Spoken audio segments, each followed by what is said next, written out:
لا حول ولا قوة الا باللہ العلی العظیم اعوذ باللہ من الشیطان الرجیم بسم اللہ الرحمن الرحیم الحمد لأہلہ والصلاة علی اہلہا۔ حاضرین و سامعین، سب سے پہلے ماہ شعبان المعظم بالخصوص ولادت مولا علی بن الحسین زین العابدین علیہ الصلوۃ والسلام کے موقع پر مبارکباد پیش کرتا ہوں، اور خداوند عالم سے دعا گو ہوں میرے اللہ ہم سب کو اپنا بندہ بننے کی توفیق مرحمت فرما، اور ہم سب حقیقی معنی میں اس زین العابدین کے سچے شیدائی اور موتی قرار پا سکیں کہ جو عبادت کرنے والوں کی زینت ہیں۔ مولا امام سید الساجدین کی زندگی اور آپ کا طرز زندگی ہر شیعہ کے لیے نہ صرف یہ کہ نمونہ عمل ہے، بلکہ کئی ایسی باتیں غیر تشیع اور غیر مسلمان کے لیے بھی لائق تقلید ہیں کہ جن کو امام علی مقام نے اپنی زندگی میں انجام دے کر لوگوں کے لیے ایک نمونہ عمل پیش کیا ہے۔ امام سید الساجدین کے جن کو دو اماموں کے ساتھ باقاعدہ طور پر زندگی گزارنے کا شرف ملا، وہیں ایک امام کے ساتھ آپ نے 2 برس زندگی گزاری، لہذا روایات میں ملتا ہے کہ آپ کی ولادت کا سال ہے سن 38 ہجری اور مولا کائنات کی شہادت کا سال ہے سن 40 ہجری۔ اس طرح سے اگر دیکھا جائے تو 2 برس امام علی مقام نے مولا کائنات کے ساتھ بھی زندگی گزاری اور کسب فیض بھی کیا ہے۔ 10 برس امام حسن کے ساتھ اور پھر 10 برس امام حسین کے ساتھ جو آپ کی زندگی ہے، اس میں نہ صرف یہ کہ اللہ کی طرف سے ملنے والا علم لدنی، بلکہ معصوم امام کی زبان کے ذریعے بھی بہت سے علوم منتقل ہوئے ہیں امام سید الساجدین کی طرف۔ امام علی مقام کی جو زندگی ہے، بالخصوص جہاں سے امامت کا آغاز ہوتا ہے کہ بعد شہادت امام حسین شام غریبہ کے اس پرہول ماحول میں کہ جہاں لاشیں بچھی ہوئی ہوں اور وراثت میں ایسی بیبیاں ہوں جن کے سروں سے ردائیں چھینی جا چکی ہوں، ایسی بچیاں ہوں جو واہ حسینہ اور واہ مظلومہ کی صدائیں لگا رہی ہوں، اس کاروان کو لے کر امام علی مقام نے اپنی امامت کا آغاز کیا ہے۔ اور نہ صرف یہ کہ آغاز، بلکہ کربلا سے کوفہ اور کوفہ سے شام جو اسیروں کا قافلہ لے کر جانے کی ذمہ داری آپ کے شانوں پر ہے، اس کو بھی بخوبی نبھایا۔ قید خانے کی صعوبتوں کو برداشت کرنے کے بعد جس وقت آپ مدینے آئے ہیں تو یزید کی طرف سے ظلم کم نہیں ہوئے، بلکہ تاریخ یہ بتاتی ہے کہ اپنی 3 سالہ حکومت کے دور میں یزید نے پہلا حملہ امامت پر کیا اور سرکار سید الشہداء کو ان کے انصار باوفا کے ساتھ میدان کارزار میں بھوکا اور پیاسا ذبح کر دیا۔ لیکن اس کا ظلم یہاں پر رکتا نہیں ہے، بلکہ امامت کے بعد اگلا حملہ اس کا رسالت پر ہوتا ہے، اور وہ شہر مدینہ پر اس طرح سے حملہ کرتا ہے کہ جو بھی واقعات واقعہ حرہ کی صورت میں تاریخ میں نقل کیے گئے ہیں، جن کو پڑھنے کے بعد شرم سے نہ صرف یہ کہ سر جھک جاتا ہے، بلکہ مسلمانوں کی تاریخ پر افسوس بھی ہوتا ہے۔ اس ماحول کو اور اس داستان کو بھی امام علی مقام نے اپنی نگاہوں سے دیکھا، اور یزید کی سلطنت اور حکومت کا آخری سال کہ جہاں اس نے رسالت پر حملے کے بعد وحدانیت پر حملہ کیا اور خانہ خدا کو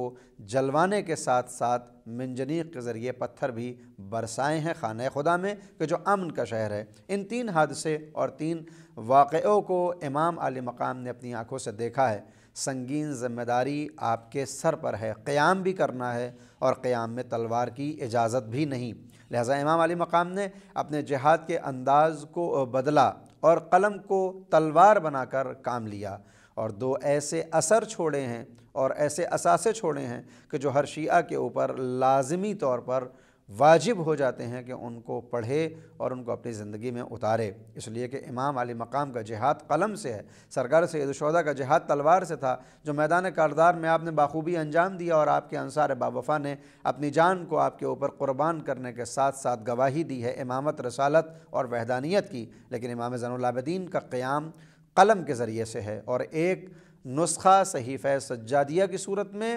اور دوسری کتاب رسالہ حقوق کی صورت میں اپنے شیعوں کے لیے آپ نے پیش کی ہے۔ اس صحیفہ سجادیہ میں جہاں 52-54 دعائیں آپ کو دیکھنے کو ملتی ہیں، اس میں امام علیہ الصلوۃ والسلام نے الفاظ کے ذریعے اپنے شیعوں تک توحید کے حقیقی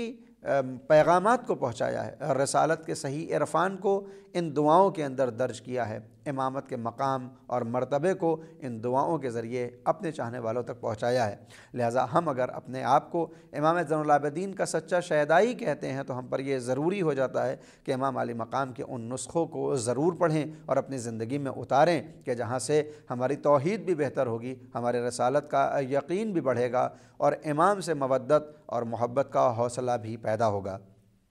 ایک یہ کتاب کہ جو عبد اور معبود کے درمیان ہے، کہ دعاؤں کی صورت میں امام علی مقام نے اللہ سے اپنی حاجات کو نہ صرف یہ کہ طلب کیا بلکہ بندے کو سکھایا ہے کہ جب وہ خدا سے کلام کرنا چاہے تو کن الفاظ میں اور کن طریقوں سے اللہ سے ملاقات کے شوق میں الفاظ کو خرچ کرے۔ اور دوسرا نسخہ ہے رسالہ حقوق کی صورت میں، کہ جہاں امام علی مقام نے 50 سے زیادہ حقوق بیان کیے ہیں کہ جب تم اس دنیا میں زندگی گزار رہے ہو، لوگوں کے درمیان زندگی گزارتے ہو، تو دوسرے افراد کے حقوق تمہاری گردن کے اوپر ہیں۔ تمہیں ایک جنم دینے والی ماں ہے جس نے صعوبتیں اور مشکلیں برداشت کر کے تم کو پروان چڑھایا ہے، تمہارے اوپر اس ماں کا حق ہے، اور اس حق کو کس طرح سے انجام دینا ہے رسالہ حقوق میں امام نے اس کو درج اور نقل کیا ہے۔ ایک تمہارا باپ ہے جو تمہاری اصل ہے، جو تمہیں اس دنیا میں لے کر آیا، جو واسطہ بنا ہے تمہارے وجود اور اللہ کی ان نعمتوں کے درمیان کہ اگر وہ نہ ہوتا تو شاید ہمارا وجود پروان نہ چڑھتا۔ اس باپ کے حقوق کیا ہیں،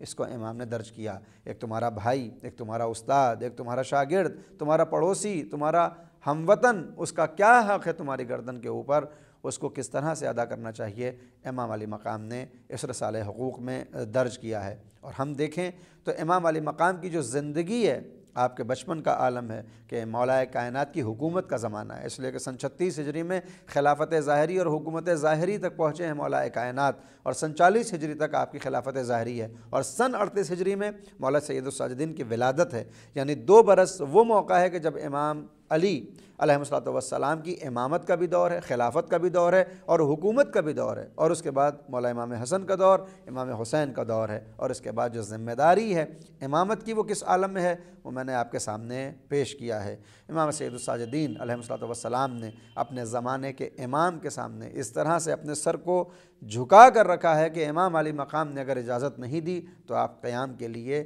اپنے قدموں کو نہیں بڑھا رہے ہیں، بلکہ ملتا ہے کہ جب شب عاشور امام علی مقام پہنچتے ہیں سید الساجدین کے پاس، اور امام غش کے عالم میں ہے چونکہ، لہٰذا جب افاقہ ہوا اور کانوں میں تسبیح و تحلیل کی صدائیں آنے لگیں تو امام سے فرمایا، مولا یہ آپ کے چاہنے والے کل آپ کے اوپر شہید ہو جائیں گے،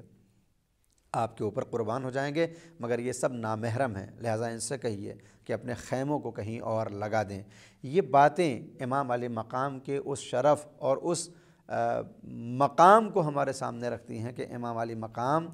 امام حسین علیہ السلام کے باوفا سپاہیوں کی آوازوں کو بھی نہیں برداشت کر سکتے تھے کہ وہ آوازیں پھوپھیوں یا ماؤں کے کانوں تک پہنچیں، اور وہی امام ہے کہ ٹھیک 24 گھنٹے کے بعد جب شام غریبہ آئے گی تو ظالم، جابر، ظلم کرنے والے، دشمن، اللہ کے دشمن، پیغمبر کے دشمن، امامت کے دشمن ہوں گے، جو نہ صرف یہ کہ خیموں کے اندر وارد ہوں گے بلکہ خیموں کو آگ لگائیں گے اور پھوپھیوں اور ماؤں کے سروں سے چادروں کو چھینیں گے، اور امام علی مقام حکم خدا کے مطابق سکوت اختیار کریں گے اور اس کاروان کو کربلا سے کوفہ اور کوفہ سے شام لے کر جائیں گے۔ لہٰذا ملتا ہے کہ جب 11 محرم کو میدان کارزار سے آپ کا گزر ہوا اور اب اپنے والد گرامی کے جو امام وقت تھے، سرکار سید الشہداء کے جنازے کو بے گور و کفن زمین کربلا پہ دیکھا تو اب چہرے کا رنگ متغیر ہو گیا ہے، اس لیے کہ یہاں صرف باپ اور بیٹے کا رشتہ نہیں ہے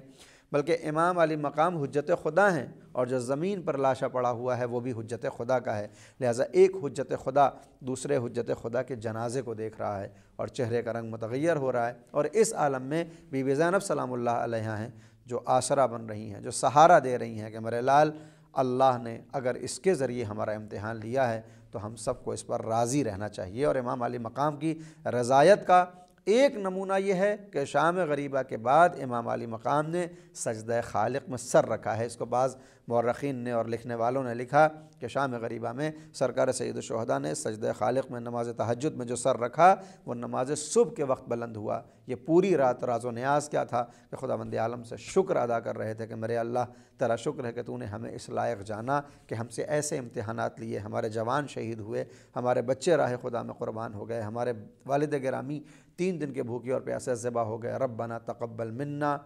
یا تقبل منا حاذ القربان، ہم سے اس قربانی کو قبول فرما لیجئے، اور شکر کے ساتھ اپنی زندگی گزاری۔ اور جب پلٹ کر آئے ہیں مدینے تو پھر ایسی عبادت لوگوں کے سامنے ظاہر ہوئی۔ البتہ یہ عبادتیں کربلا سے پہلے بھی تھیں، مگر واقعہ کربلا کے بعد جب مدینے لوٹ کر آئے ہیں تو سجدوں کا انداز یہ ہے، عبادت کا انداز یہ ہے کہ خود ابلیس اور شیطان یہ کہتا ہوا جا رہا ہے کہ آپ زین العابدین ہیں، آپ عبادت کرنے والوں کی زینت ہیں۔ اور عبادت کا عالم یہ ہے کہ روایات بتاتی ہیں کہ امام علی مقام کے سجدے کی وجہ سے جو نشانات سجدے کے آپ کی پیشانی پر پڑ جایا کرتے تھے، آپ ان کو تراشتے تھے، اور اپنی زندگی میں 3 چھوٹے چھوٹے کیسے آپ کے آمادہ ہو چکے تھے کہ آپ کی کھال اور آپ کی اسکن کو تراشا گیا تھا کہ جس وقت امام علی مقام کو دفن کیا گیا تو یہ تراشی ہوئی اسکن اور کھال بھی آپ کے ساتھ دفن کی گئی ہے۔ امام علیہ السلام نے اس پرآشوب ماحول میں کہ جہاں یزید جیسا فاسق اور فاجر اور ظالم انسان خلیفۃ الرسول اللہ کی نام سے خلافت کر رہا ہو، ایسے عالم میں امام کو صحیح پیغام پہنچانا ہے، صحیح اسلام پیش کرنا ہے، تو امام علیہ السلام نے اس کو پیش بھی کیا ہے اور پہنچایا بھی ہے۔ اور نہ صرف یہ کہ یزید کے اوپر بات رک جاتی بلکہ اس کے بعد میں آنے والے خلفاء اور بادشاہوں کا طریقہ یہ ہے کہ وہ دشمن ہیں امام زین العابدین کے، کہ کس طرح سے ان کا خاتمہ کریں، اور بالآخر دشمن اپنی سازشوں میں کامیاب ہوتا ہے اور وہ وقت آتا ہے کہ امام علیہ السلام کو زہر دغا کے ذریعے سے شہید کیا جاتا ہے۔ امام علی مقام کی زندگی سے جو ہمیں سیکھنا چاہیے، جو ہم کو دیکھنا چاہیے اور اپنی زندگی میں اتارنا چاہیے وہ یہ کہ اگر بات عزاداری کی جائے اور امام حسین سے محبت کی جائے تو پھر امام زین العابدین دنیا کے سب سے بڑے عزادار نظر آتے ہیں کہ 35 برس مسلسل اپنے والد گرامی یعنی سرکار سید الشہداء کے اوپر آنسو بہا رہے ہیں۔ روایات میں ملتا ہے کہ جب وضو کے لیے پانی آتا ہے تو اس پانی کو دیکھ کر آنسو بہاتے ہیں کہ کاش یہ پانی بابا تک پہنچ گیا ہوتا۔ جب بازار میں جاتے ہیں تو کسی جانور کے کٹے ہوئے سر کو اگر دیکھ لیتے ہیں تو پھر اپنے آنسو کو بہاتے ہیں اور گوشت بیچنے والے سے پوچھتے ہیں کہ یہ بتاؤ کہ ذبح کرنے سے پہلے کھانا دیا تھا یا نہیں، ذبح کرنے سے پہلے پانی دیا تھا یا نہیں، اور جب وہ یہ کہتا کہ میں نے پانی بھی دیا تھا اور کھانا بھی کھلایا تھا تو آپ کربلا کا رخ کرتے کہ اے میرے بابا، آج مسلمان جانوروں کو ذبح کرتے ہیں تو پہلے کھانا کھلاتے ہیں، پانی پلاتے ہیں، میدان کارزار میں آپ کو بھوکا اور پیاسا شہید کیا گیا۔ لہٰذا 35 برس ہر موقع کے اوپر امام علی مقام نے اپنے بابا کو یاد کیا ہے، لہٰذا سب سے بڑے عزادار کی صورت میں مولا سید الساجدین ہی نظر آتے ہیں۔ مگر وہیں دوسری طرف جب ہم عبادتوں کو دیکھتے ہیں اور اطاعت کو دیکھتے ہیں تو آپ کے جو لقب نظر آتے ہیں وہ سید الساجدین یعنی سجدہ کرنے والوں کے سردار۔ کائنات میں جب تک کوئی سجدہ کرتا رہے گا، جتنے بھی سجدے کر لے، اس کا سید اور اس کا سردار اگر کوئی ہو سکتا ہے تو وہ امام زین العابدین علیہ السلام ہے۔ زین العابدین آپ کا لقب ہے، عبادت کرنے والوں کی زینت ہیں آپ، ذو الصفنات کہلاتے ہیں۔ ذو الصفنات یعنی گھٹوں والے۔ امام علی مقام کے سجدے اور رکوع کی وجہ سے جسم کے اوپر، گھٹنوں کے اوپر، پیشانی کے اوپر، کوہنیوں کے اوپر، ہتھیلیوں کے اوپر ایسے نشانات طاری ہو گئے تھے کہ وہ گھٹے معلوم ہوتے تھے کہ جن کو تراشا جاتا تھا۔ لہٰذا جب آپ بازار میں آتے تھے تو آپ کو ذو الصفنات کہا جاتا تھا کہ وہ اللہ کی عبادت کرنے والا، وہ گھٹوں والا شخص نزدیک آ رہا ہے۔ لہٰذا امام نے اپنی زندگی کو اس طرح سے گزارا ہے کہ قیامت تک لوگ اس سے مستفیض ہوتے رہیں اور سیکھتے رہیں، اور اگر حقیقی معنی میں ان کو اپنا امام سمجھتے ہیں تو اسی طرح سے زندگی گزارنے کی کوشش کریں جیسے امام علی مقام نے زندگی گزاری ہے۔ بہترین موقع ہے، پاک موقع ہے، اپنے پروردگار سے دعا گو ہیں، میرے اللہ تجھے واسطہ ہے اس شہید کربلا کا کہ جس کے وارث کی صورت میں ہمیں امام زین العابدین جیسا امام ملا ہے۔ مولا اس سرکار سید الشہداء کے واسطے سے، امام زین العابدین کے واسطے اور صدقے سے ہمیں حقیقی معنی میں اپنا بندہ بننے کی توفیق مرحمت فرما، ہمیں صحیح معنی میں عزادار بننے کی توفیق مرحمت فرما، اور اپنے زمانے کے امام کا سچا شیدائی، سچا مطیع اور فرما بردار بننے کی بھی توفیق مرحمت فرما، تاکہ جب وقت کا حسین پردہ غیبت کو اٹھا کر آئے تو ہم لبیک یا امام کہتے ہوئے اس کے ہم رکاب جائیں اور شہید ہو جائیں۔ انہی الفاظ کے ساتھ میں اپنی باتوں کو یہیں پر تمام کرتا ہوں اور دعا کرتا ہوں کہ خداوند عالم ہم سب کی عبادتوں کو قبول فرمائے۔ وآخر دعوانا ان الحمد للہ رب العالمین۔